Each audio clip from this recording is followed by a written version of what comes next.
Shalom, salam sejahtera bagi Bapak Ibu Saudara-saudara, anak-anak yang dikasihi oleh Tuhan Yesus Kristus. Jumpa kembali bersama saya Pendeta Eka di dalam renungan firman Tuhan pada hari ini, Sabtu 30 Juli 2022. Sukacita dan damai sejahtera dari Tuhan Yesus kiranya menyertai hidup kita sekalian. Puji nama Tuhan. Sampai pada pembacaan firman Tuhan hari ini, Amsal yang ke-29. Kiranya firman Tuhan memberkati kita sekalian. Baik, sebelum kita akan merenungkan bagian firman Tuhan pada hari ini, kita akan berdoa. Tuhan Allah Bapa di surga, yang kami puja, kami sembah di dalam nama Tuhan Yesus Kristus. Kami sungguh mengucapkan syukur terima kasih atas kasih dan pemeliharaan Tuhan dalam hidup kami yang kami alami dari hari ke hari. Tidak ada yang bisa kami balas selain memuji dan menyembah Tuhan sepanjang waktu yang Tuhan percayakan untuk kami menjalaninya. Karena itu kami mau terus mengisi hati pikiran kami dengan kebenaran firman Tuhan. Kau yang mampukan kami Tuhan untuk kami dapat mengerti dan memahami apa yang Kau maksudkan. Engkau juga menolong kami untuk kami dapat menerapkannya, menggenapinya dalam hidup kami setiap hari. Terima kasih Bapa, terpujilah namamu. Demi nama Tuhan Yesus kami berdoa. Haleluya. Amin. Amsal yang ke-29 ayat 1 sampai ayat yang ke-15 saya akan bacakan bagi Bapak Ibu Saudara sekalian. Amsal 29 ayat 1-15. Siapa bersih tegang leher walaupun telah mendapat teguran akan sekonyong-konyong diremukan tanpa dapat dipulihkan lagi. Jika orang benar bertambah, bersukacitalah rakyat, tetapi jika orang fasik memerintah, berkeluh kesahlah rakyat. Orang yang mencintai hikmat menggembirakan ayahnya, tetapi siapa yang bergaul dengan pelacur memboroskan harta.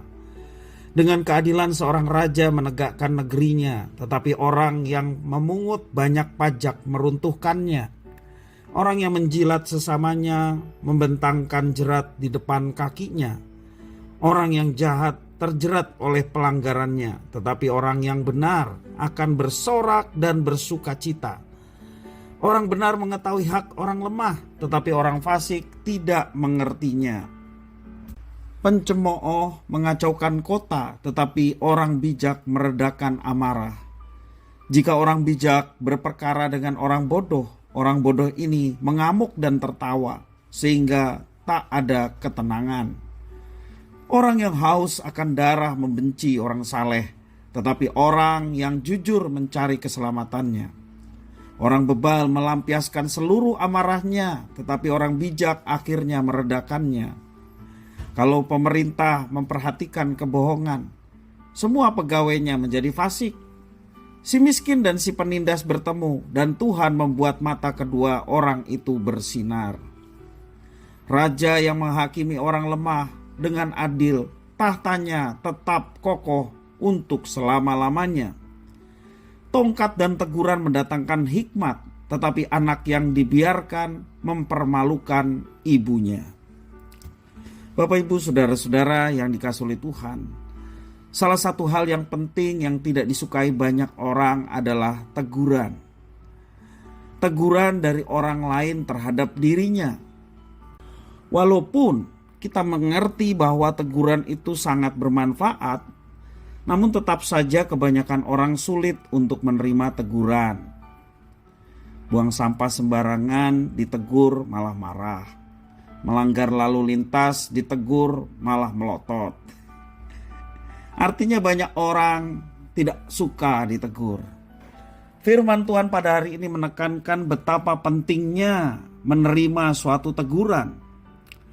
Jika kita menolak dan tidak mau mengalah setelah mendapatkan teguran, ayat yang pertama mengajarkan kalau kita tidak mau menerima teguran, maka kita akan diremukan tanpa dapat dipulihkan lagi.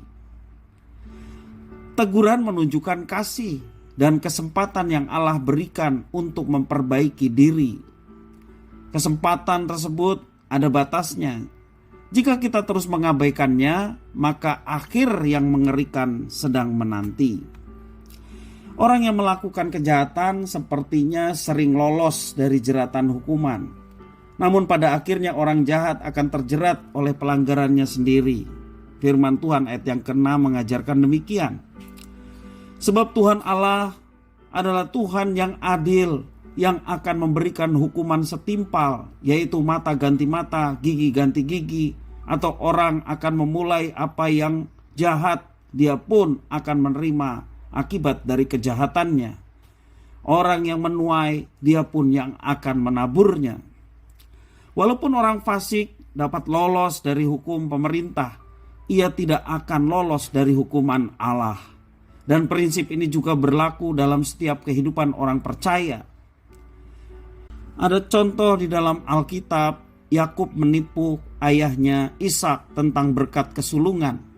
Kemudian ditipu oleh ayah mertuanya dengan memberikan Lea sebagai ganti Rahel menjadi istrinya.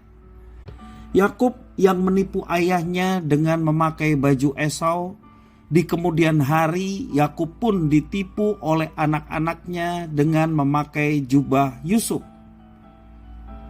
Kita ingat cerita itu bukan? Bapak Ibu saudara-saudara yang dikasihi oleh Tuhan, pemerintah merupakan faktor penentu yang sangat berpengaruh dalam kehidupan rakyatnya. Jika pemerintah mempraktikkan kebohongan, maka semua pegawainya akan melakukan hal yang sama. Di dalam ayat yang ke-12. Jika sudah demikian, niscaya pemerintahannya akan runtuh. Raja yang menghakimi orang lemah dengan adil, tahtanya akan kokoh. Raja yang tidak adil, tahtanya akan runtuh. Karena itu, Bapak Ibu saudara-saudara, kalau kita sebagai orang tua, kita memiliki kewajiban untuk mendidik, juga memberikan teguran dan disiplin supaya anak-anak kita dapat memiliki hikmat. Di dalam ayat yang ke-15 demikian, karena teguran, didikan mendatangkan hikmat. Anak yang sulit ditegur oleh orang lain pada akhirnya akan mengalami kehancuran dan kebinasaan. Seperti yang terjadi pada salah satu anak Daud yang bernama Adonia, yang tidak mau menerima teguran yang pada akhirnya kebinasaan dialami olehnya. Karena itu Bapak Ibu saudara-saudara, firman Tuhan juga mengajarkan, karena engkau kukasihi maka engkau kutegur. Jadi teguran untuk ke arah kebaikan, jangan jadikan itu sebagai satu ancaman ataupun kita merasa dipermalukan. Tetapi teguran jadikan pendisiplinan kita untuk kembali kepada jalan yang benar, untuk kembali kepada rencana Allah dalam hidup kita, sehingga kita boleh mengalami sukacita dan kebahagiaan karena kita boleh dikembalikan kepada jalan atau rencana yang disediakan Tuhan bagi setiap anak-anaknya. Bapak Ibu saudara-saudara yang dikasihi oleh Tuhan, karena itu mari kita senantiasa bersyukur ketika kita boleh mendapatkan teguran. Karena dari situlah kita dibentuk oleh Tuhan untuk pribadi yang senantiasa memiliki kerendahan hati. Pribadi yang senantiasa mau dibentuk oleh Tuhan. Walaupun bentukan dari Tuhan seringkali menyakitkan. Karena harus menyingkirkan kebiasaan-kebiasaan yang sering kita lakukan. Dan kebiasaan itu adalah sesuatu yang bertentangan dengan apa yang dikehendaki oleh Tuhan. Dan bersyukurlah ketika kita ditegur, sehingga kita tidak terus larut di dalam dosa ataupun kesalahan-kesalahan yang menjauhkan kita dari rencana Tuhan. Kiranya firman Tuhan ini memberkati kita sekalian. Mari kita akan berdoa. Tuhan Allah Bapa di surga, terima kasih atas firman Tuhan, mengajarkan kami kepada satu sikap hati yang rela, yang dengan penuh kerendahan hati, untuk senantiasa diperbaiki melalui teguran, baik teguran firman Tuhan, teguran orang yang mengasihi kami, bahkan teguran dari orang yang membenci kami sekalipun. Kami ingin semuanya itu menjadi cara Tuhan membentuk kami menjadi pribadi yang dewasa, pribadi yang senantiasa hidup seturut dengan rencana dan kehendak-Mu. Terima kasih ya Tuhan atas firman Tuhan yang boleh mengajarkan kami pada hari ini. Mampukan kami untuk kami dapat melaksanakannya, karenanya dengan itu nama Tuhan dipermuliakan. Terima kasih Bapa, terpujilah nama-Mu.